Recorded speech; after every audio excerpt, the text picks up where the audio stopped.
I was like the anti-social media person. Content creation and video was one of the ways that I was able to build brand and build business that quickly. Kind of started in 2016. So I am not originally from Florida. What's up, guys? Katie Day. We're here with another episode of the REVB podcast. I've decided that every time I intro, I'm going to use a different name just to keep you on your toes. I am here with my amazing and beautiful co-host, Timothy Macy. And we are Hello. excited to greet our friend, Nicole Stanbra, out of Palm Beach County, Florida, here to talk about video. What's up? Hey guys, good to see you with you guys. Thanks for having me on. I'm excited to chat. We're excited that you're here. Tim, would you rate that intro? Dude, that was a solid 4 out of 10. I thought you All did right. great. Let's do There it. is room for improvement. No. So Nicole, give us like a quick background. I love these interviews because we haven't like talked a ton, so I don't know a lot about your business, but I follow your Instagram. I followed your content. So for those of you who don't know you, give me just like that kind of elevator pitch of your story and your business and what that looks like. Sure. Kind of started in 2016. So I am not originally from Florida. Just knew I wanted to build some kind of business here, and real estate just organically created opportunities for me. And so I hit the ground running really early on. Like as soon as I got licensed, I just knew I wanted to make it as a business and not just be like a real estate agent and like a side hustle thing. So I just took the approach to create systems and processes and then build out and scale the team and a business. And so content creation and video was one of the ways that I was able to build brand and build business that quickly, because it's all about, connecting with people, marketing to people. And I love being on camera way more than making calls or sending letters or sending emails. So it's just my best form of communication. So video creation and content has been the way that I've kind of built my brand and grew the business here in the Jupiter and Palm Beach area. Tim, you see, when I said that Nicole and I are kindred spirits, she said Systems. process like within her first 5 seconds. So you get that? I love that. I love that. So let's talk about this social media content journey. Like, what did that look like for you? Okay, fun fact. I was like the anti-social media person. I refused. I was around during MySpace. I don't know. I think like we're similar ages, but do you remember who was in your top 8? I'd never gone on it. That's my point. I refused to like jump on the social bandwagon. I would not do it. You missed out so much. I know. I wouldn't. So you're not friends with Tom? Who's Tom? No, like I don't. See that was never been on MySpace. Wow. Okay. None of that. Cool. I refused. I didn't do Facebook when that came out. I just totally refused. And then I don't know. And then real estate came about. I'm like, well, shit, I'm going to have to jump on this bandwagon. And I fought doing it for a long time. And then finally I'm like, all right, I guess I got to do it. But I didn't get on right away, maybe like 2018. So all these people had like all of these friends and knew all the posting and algorithms and all this stuff. And I'm like, I had 2 followers, like my husband and my mom type of thing. Yeah. And I just didn't know what I was doing. But over time kind of grew. And I'll tell you, fun fact too, is one of the first people I reached out to was Mr. Ed Sulak. And that was probably around 2018 because he just started doing his mentoring and coaching. And I paid $100 for an hour of his time on Zoom. I still have the recorded video. And he just gave me like a really great, I should repost that, huh? Yes. Can you drop that in the Real Estate Video Blueprint Facebook group? That would be amazing. It's we look like a baby. I mean, he's already, I love it. And we both look like babies in it.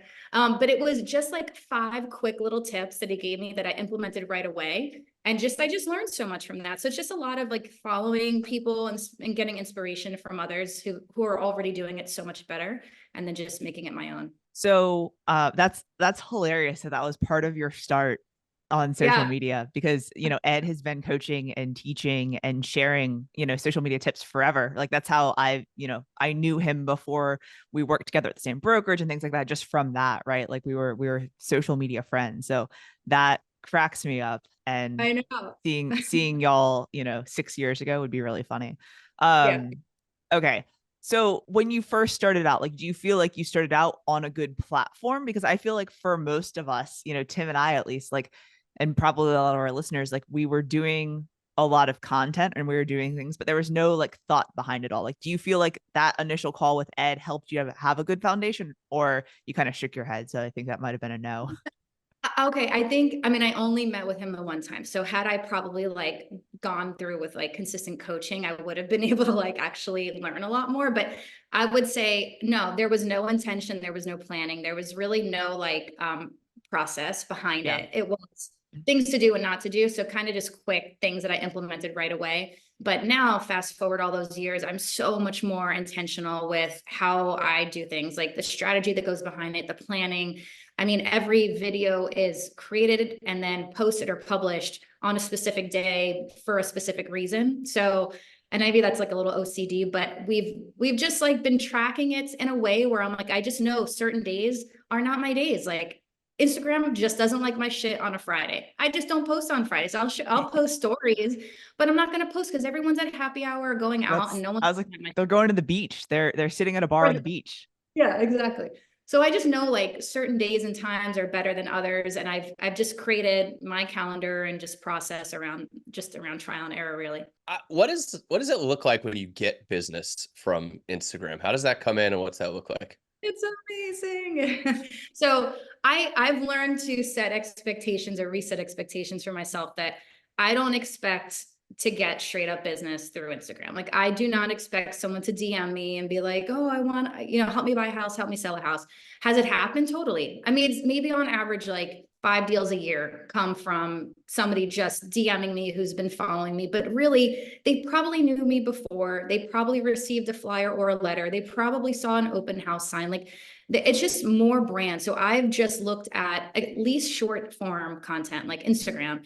That is purely branding for me. It's discovery and branding. So if someone finds me them somewhere, it's like a way to validate myself for them to get to know me better. But I'm not doing like strong call to actions on Instagram because for me, that hasn't been the platform to really go after lead gen. It's just been a way to build brand. Now, like on YouTube, totally different platform. Like that, I focus more on call to action and trying to generate people to call me to buy or sell. But on Instagram, I just found that my niche and what works best is just creating fun, entertaining, engaging content and just building the brand that way. So as far as the systems that you have now, or, you said like we have certain things we post on certain days, what does that look like as far as like content pillars? Like, do you have specific like buckets or categories for content? Like I see, maybe some rough ones, but I'm sure, you have a very set specific thing that you're doing right now. Yeah. So I used to look at it as, okay, Monday,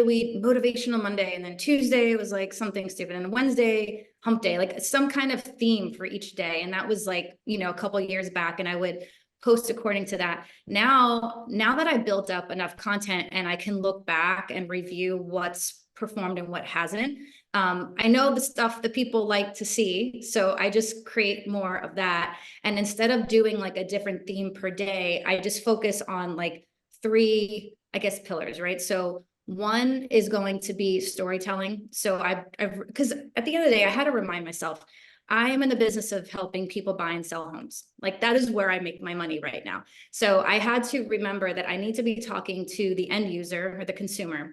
So I'm doing a lot more content in the last 3 months geared directly towards the consumer. So, storytelling of a great deal or a transaction that happened and making it more personal. I do mix in my family because people really like my kids in the videos. So I got to give the people what they want. Right. And then I will do a little bit more on local community because I do work with a lot of small businesses and I love spotlighting and featuring them. And it makes me feel a lot tighter with the community and just, again, building brand. So those are my 3 pillars or focuses.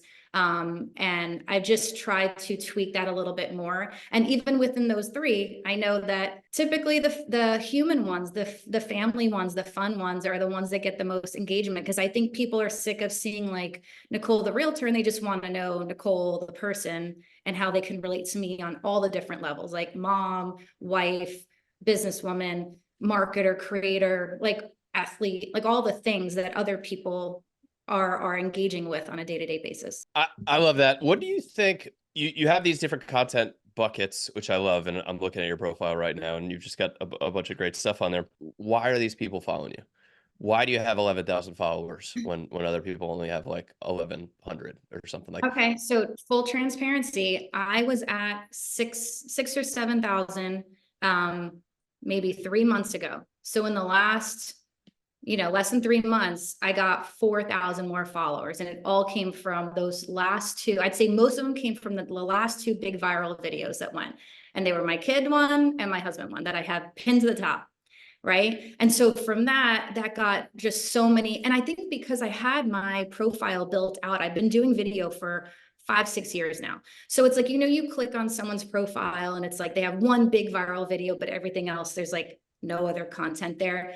They're not fun to follow. They're just like a one shot, one hit wonder type of thing. Like I had enough stuff that people are like, oh, she's got some funny shit. Let me follow her.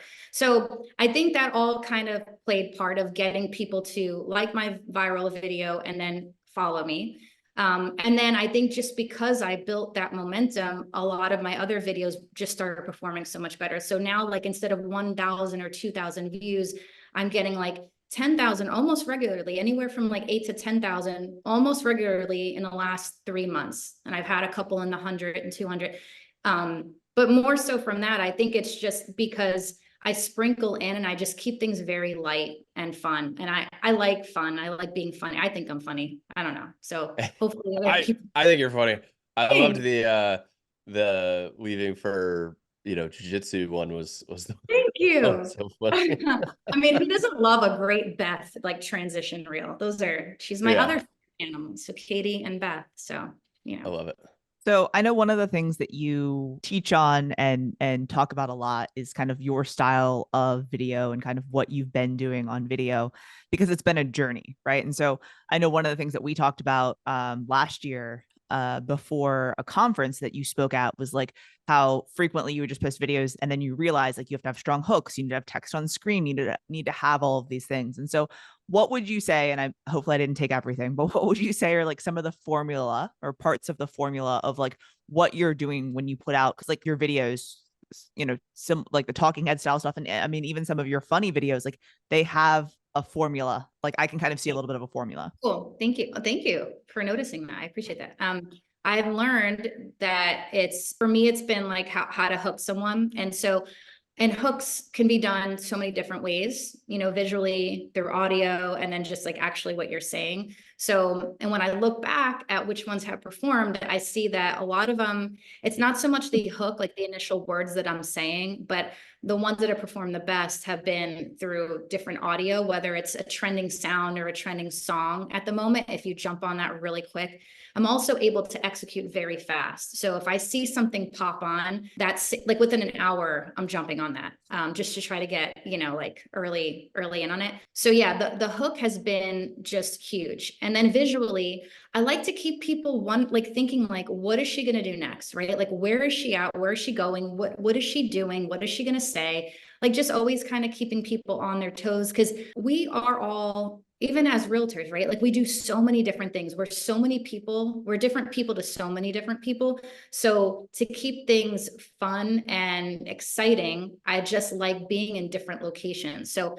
I also find when I shoot video in my office, those are a little boring for people. Like those don't always perform well, even if it's storytelling. And I think it's a great story. Like people want to see people out in the community or in different locations with pretty visuals, because Instagram, that platform is mostly about just pretty aesthetics and nice visuals. No one's reading like a long ass blog post on Instagram. It's not the right platform. So I've just learned to make things pop real quick, those first 2 or 3 seconds, and then just try to keep people engaging as long as I can. So I watch the watch time very closely to see where people fall off. I'm just trying to keep them with me as long as I can. That was going to be, you segued perfectly into my next question, which is why I call you a kindred spirit. And that is, what are the things that you're looking for as far as like analytics and stuff like that? You said watch time is one, right? So you want to keep people on post, keep people on your profile. What are other things that you're looking at? Yes. So, okay. Initially, I always just looked at the views, right? Because, and I can't recall, it was one of y'all or somebody else, someone special, important, was like, the views is just a vanity metric. And I kind of agree, right? I mean, it's still cool because it makes you feel good when like 500,000 people saw it, but they didn't engage with it necessarily. So for sure, I look at that just to see growth. But metrics for me are definitely the shares, the comments. The likes are cool, but sometimes I even shut off the likes because that messes with my head sometimes, to be honest. Like, I don't even want to know. I just want to know what they're saying and if they're sharing it. So, and I've noticed in the last 6 months, my shares have really increased significantly. So now I'm like, all right, cool. I'm creating content that people like and find funny. And so much so that they're willing to share it on their own platforms, which have created just more followers and just expanding into different networks. So I'm just, I keep that in the back of my head when I'm creating content, like, is this shareable? Are people going to like it enough that they're going to post it? And can I say things in a way that maybe is eloquent enough, or, and just a different wording that is better than what someone else would be able to do? You know, like, Sharon, for example, genius, right? I cannot formulate words the way he does. He has good words. He's really good with words. He could say the good things, right? I just don't have that ability like he does. So when he says something, I think the same thing, but I can't reiterate it. So I just share his content, because it's me trying to reiterate that. It's just never going to sound as good. So I want people to look at some of my content and be like, yeah, what she said, and just share it. So that's something that goes in the back of my head. So yeah, comments, shares, likes, of course, and then like the watch time. And I think maybe that's more important on long form content like YouTube, for sure. But on Instagram, you know, I want to see them get past the first 3 seconds, because then I know they're actually watching it and they're not just scrolling. Yeah. When the average watch time on a video is 3 seconds, I'm like, well, that's unfortunate like, for me. Watch till the end. Read the caption. It says watch till the end. Yeah, I think I talked about time on post at REVB this year, and time on post is the one that we don't really talk about. It's how much time are people spending reading your caption, in your comments, watching your video. Like, that's one of the most powerful metrics you can have. Nobody heard it, nobody like it, nobody comment on it and anything. But if people are sitting there watching it, Instagram knows, and they're gonna show it to a bunch more people. So True. You know, it's so, I'm so glad you brought that up, because like my husband, he's the guy who goes on Instagram, but he doesn't like, comment, none of that. He doesn't even like my stuff. I will take his phone and I will go through my whole profile and like all my shit, right? And just to catch him up. But he's that kind of guy who he'll read it and watch it, but he'll never give it any love. Yeah. But there's a lot of people like that. So, and that's why I think the views are somewhat, you know, important too, because not everybody wants, you know, when you like something, your name shows up, and some people are private and they don't want, especially if it's political or polarizing or something that they don't want other people to know that they like. So maybe people are more private in that sense too. So Nicole, you have a lot of like really creative stuff, really funny stuff. Do you think you're creative naturally, or is that something you've trained yourself to be?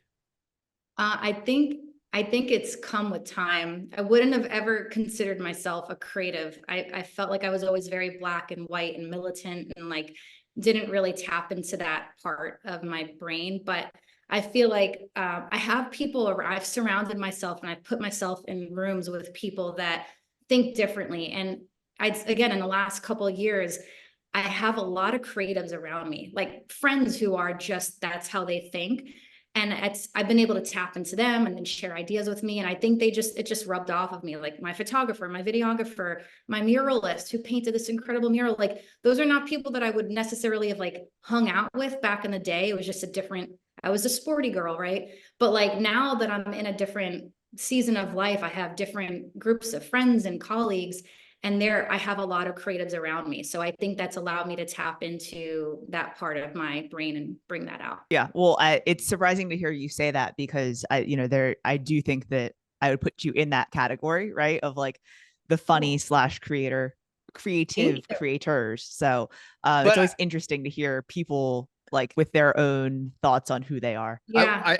I think that's a pretty common thing that we hear from all the people that we view as creative. Like for most people, it's not this natural thing. It came from practice. It came from doing more of it. Like the more videos you do, magically you become more creative. And so I think people are always stuck on, well, I'm not creative, or I'm not this, or I'm not that. Well, like, sure. Like, I'm not good at doing push-ups if I've never done them before. We know you you're know? not. We know you're not. It's okay. Well, yeah, I'm not great anyways, but that's different topic. So yeah, I love that fact that like you embraced it and you become creative by doing the work. Yeah, I'm pretty good. I'd say like what I'm good at now is I can look at somebody, I could look at content and be like, man, I would have done I would have redone it this way. And I could like make changes or examples or edits very quickly. Like I know what doesn't work very easily, but to kind of come up with the initial idea, sometimes that takes me, I have to be in the right headspace. So what I've done is actually like I have 2 days dedicated throughout the week that like I really focus on content creation. That's Wednesdays and Fridays. So hey, so today's like my like, and I just I think I've trained my brain in a way too where it just knows like, all right, this is the day we're gonna like come up with some magical unicorn ideas and write some shit down so that I can implement it next time. But and if stuff pops up, I always make like a running list of ideas too, because you never know. But Yeah, I think so many people don't do that. And I think having time to plan stuff out is important, especially, you know, I know that you meet up with your videographer and shoot and batch shoot and things like that. And so like it goes so much smoother when you have a list of ideas. And so all of the people that I know, whether they do, you know, boring stuff like me or creative stuff like you know, you've got to have a running list somewhere to where, you know, when you go to sit down with your media team, you know the direction in which you want to go. So I love that. Katie, all your cool transitions are killing me right now. I love them. Those are so fun. They get me every time. Like, damn, I did not see that coming. I loved it. Yeah, I've got so many saved. We were actually talking about this on a previous podcast. And you know, I think they're fun. You know, I don't think they're going to be long lasting. Like they're going to fade out probably pretty soon, but they're a lot of fun to consume and find and then figure out like I've got some where it's like I have to do things, you know, like falling down the stairs or jumping into the frame or whatever. So you know, we'll have some more coming soon. Good. All right, Tim, what direction do you want to go in? I see you turned on your light, so good job there. You're muted, so we can't actually hear you. I'm steering the ship here. speaking. You're giving me the wheel. You know, So nice of you. So nice of you. So Nicole, we've talked about how, you know, you're creative, you're connecting with people, this content that you're making, all that fun stuff. I think the other thing that people want to know is like, how do you find the time to do all this? Like, what is your schedule? How does this look in your calendar when it comes to creating content? Because I sometimes have a bunch of ideas. I know a lot of people have a bunch of ideas and they never actually make it and turn into a video. Yes. So how are you making that not happen and actually creating the content?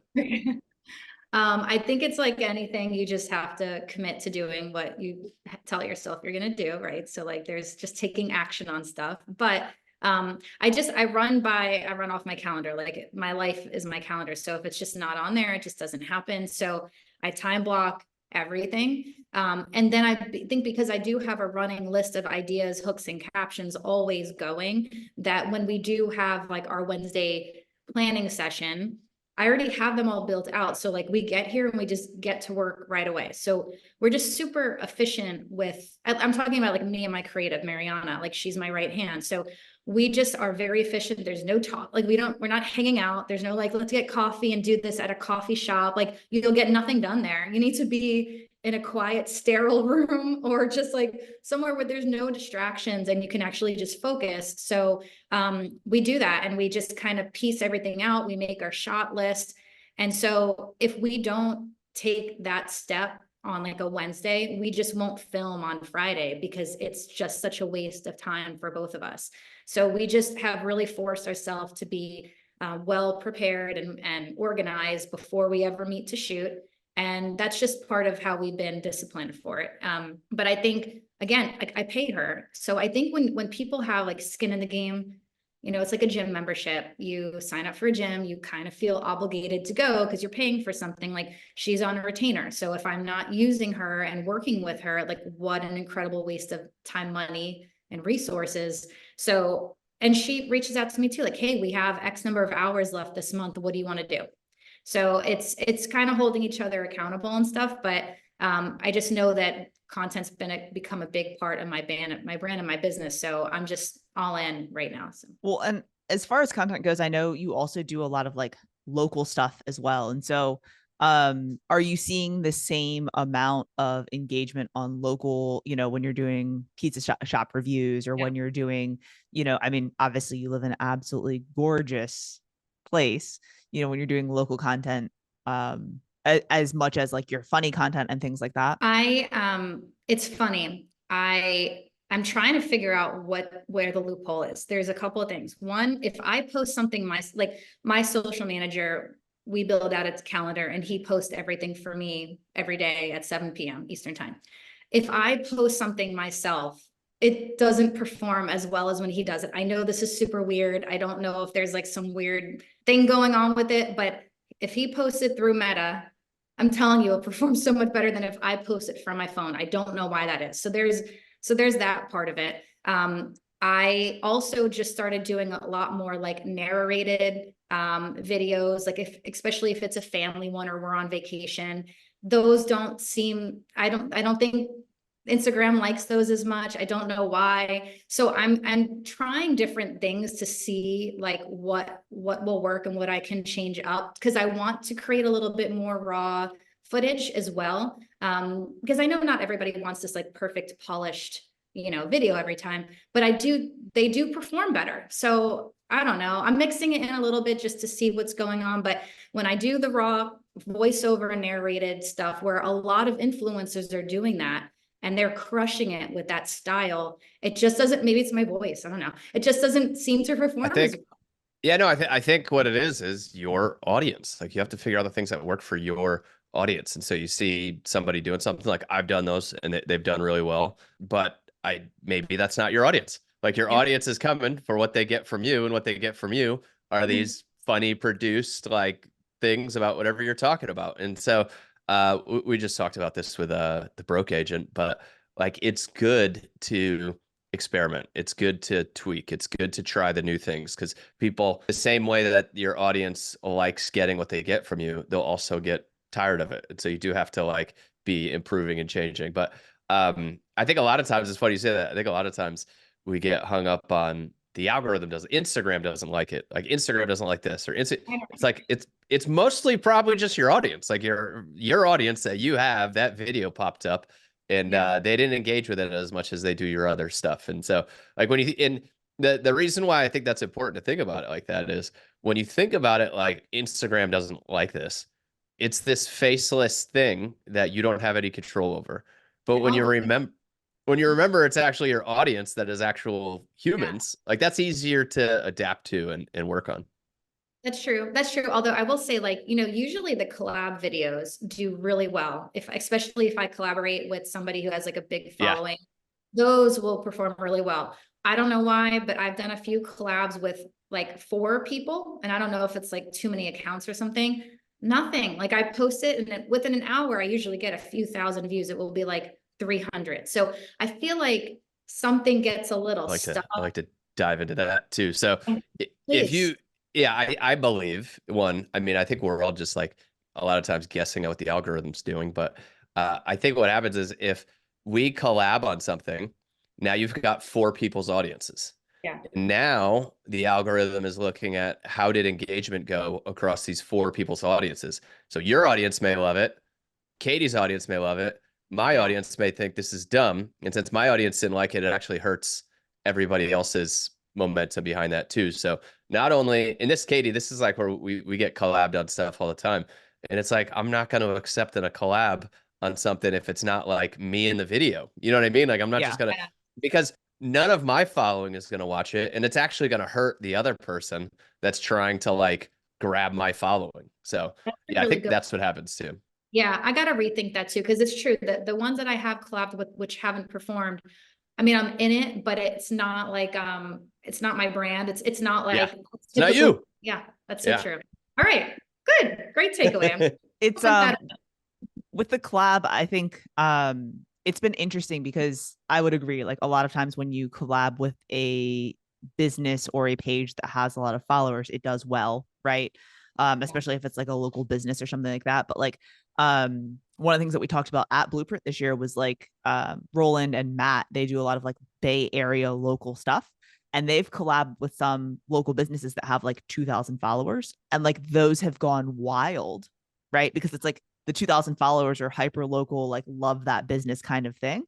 So it's just interesting. I always think of the algorithm. Did you guys see the movie? No, I don't remember what the name of it was. It was just basically all about social media and how it's like toxic.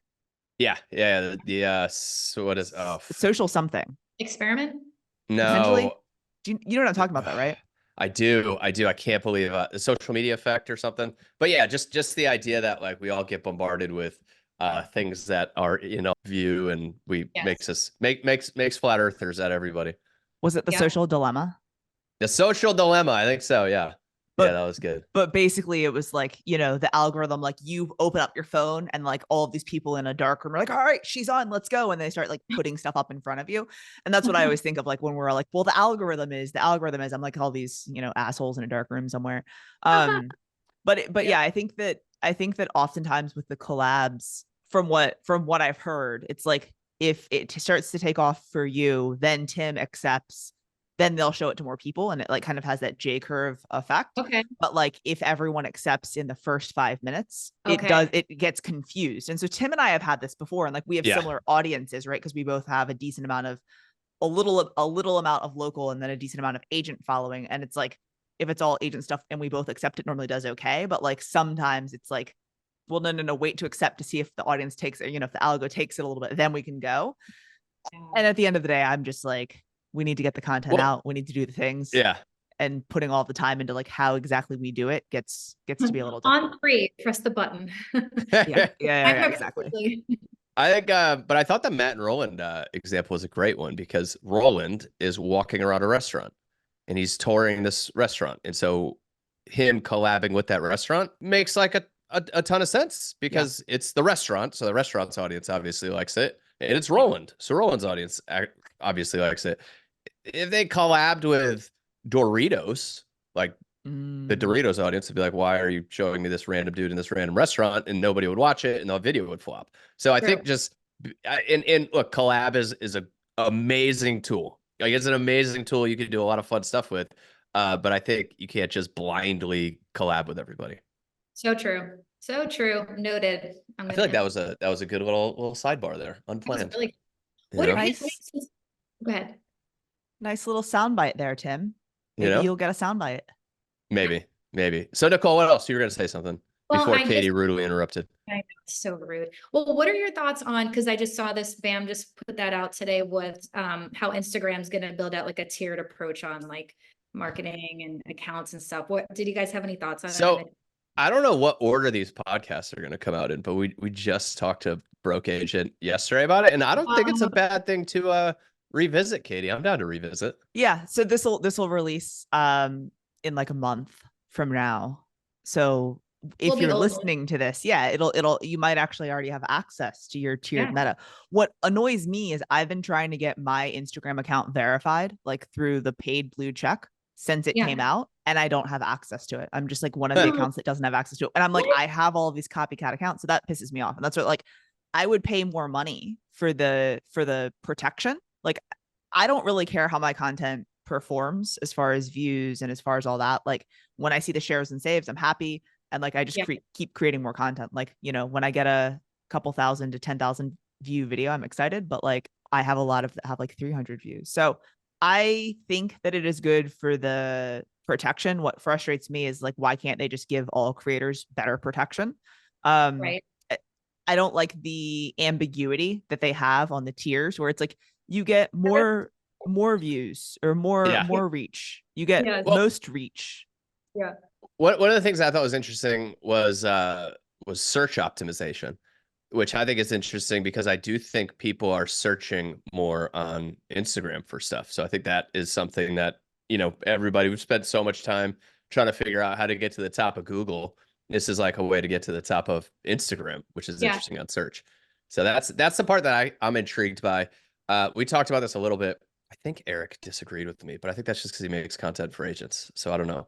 But I think this is probably the biggest opportunity for hyper local Instagram accounts. So the Alyssas, like the people that have just really gone all in on this hyper local content. And so the reason I say that is the algorithm probably knows exactly who that profile is for, right? They know exactly who that profile is for people that live in this area. This is a local Instagram account. I feel like these changes, they'll know a lot better what to do with that account. Like my account, I've got clients that follow me. I've got agents that follow me. I've got video editors because I advertise for a video editor. And so a million of them follow you. Like my following is so jumbled. Hodgepodge. Yeah. I worry that even if I did get the extra algo juice from paying for more, I don't know if they would know who to show it to my content more. So I think those hyper local audiences are going to really benefit from this. Tim, I think the other problem for you is you would actually need to then post content for it to be pushed out to people. So like that's like yeah, you could pay for it, but you would need to actually put content out from listen, your page. The other thing, my Mother's Nicole's... Day donkeys video is hitting right now, so I'm exactly. Anyways, so Nicole, so I'd love to hear your thoughts. Do you have a blue check on Insta or Facebook already, like the Meta verified? I do. Yeah. Okay. And I can't believe you don't. That I- wasn't, you just give them some money and they do it. So it wasn't that hard. You'd think I like wrote a check to Yeah, I Zuck don't and know. they just Maybe told me it's to F more, off. and I like it. Here's what I didn't like, and I got to do some more research myself. I don't like how they're like, you get added support. Like, what support? Who? There's no one to call. You can't reach out to anybody. They're like, I mean, talk about the algo gods. Like, they're in the room and you can't contact them. So I'm wondering what level of support that actually means. Do we get a number? But then I do like the idea that you can drop a link. I think that's going to be super valuable. I don't know why we can't do that already. I think it's ridiculous. Like, that we can't, everything has to be link in bio. No one wants to like take an extra second to click buttons and go through a profile. So I think that will be valuable. It's annoying to me that you only get like a couple, depending on 2 what to 6. Yeah. Stupid. And so you're gonna have to really be smart or like intentional on which reels you include a link. I don't know. So it's like a little, I don't know, nitpicky or like, I don't know. We'll see. The thing that concerns me with the link is I like the ability to do so, right? Because how frequently would it be nice to be able to put a link into something? How many people do put links into something and they go nowhere because they don't realize you can't actually click on them? But right. Instagram suppresses, or we're under the impression that Instagram suppresses when you put a link in your Instagram story, right? They don't want people going off platform. And so I'm like, right. they're giving these people where they're saying that they're, raising your content in the feed, the ability to do that. But then are they also going to suppress it because they don't want people clicking it and leaving Instagram? So I'm like, it's a little bit of a black hole that Meta is taking us into. And it'll be interesting to see how it impacts people and if it actually even rolls out. Like, there's been many things that have been announced that like they beta and tested in a few different countries or cities or parts of the world, and then we never see it again or we don't hear much about it. So I'm interested to see. Yeah, me too. All right. So Nicole, if you had people listening to this pod and they're looking at your content and they're like, wow, she's so great, and I don't know if I could do that, and maybe I should just cold call people all day and whatever else is in their mind. I need people who will pick up the phone and cold call. So I would tell them to just DM me and I will hire them. As long as they speak English and a little Spanish would be great here in Florida. But anyway. But what would you tell somebody that's just trying to get started on this thing? Like what's something that you think they should know and do? I think that if they haven't started because they're just don't want to be on camera, like they're camera shy, then I would tell them that there's still so many things you can do with video creation where you're not on camera, right? So you can do those voice narrations, you can just do funny things that are trending sounds and audio. If you just can't come up with a cool idea, then I think we just need to get inspiration from places. Like, not all of my ideas are like super, super original. I don't rip off people. I actually hate that whole like rip off and what do they call it? And duplicate. That's so freaking stupid to me. Like, don't rip off anybody. Just come up with your own shit, but get inspiration from places. Like, it doesn't have to be the exact same freaking thing. So I think follow people that inspire you, follow people that you are in alignment with, get some ideas, and then just make it authentic to you, because you are not me and I am not you. And we're all such different people with different personalities and backgrounds and stories to tell. So I think it's cool to like find an idea that aligns with you and your morals or values or business or whatever, and then just put a little spice on it, like tweak it a little bit and just do it. Like, you got to just start taking action, I think, is what most people lack, is they just get stuck and they just can't do it. So just start by posting every day something, and then you can always upgrade from there, but you just got to take action at some point. I love it. Love that. Awesome. Nicole, thank you so much for your time today. I appreciate it. So many good nuggets. I hope that this gave the listener as well as Tim the confidence to just start posting. So very much appreciate your time. And if someone doesn't already follow you, what is your IG handle for them to connect with you? It You like is how I just, smiled for your picture? I know, let's do it again. Here, Tim, give me a good one.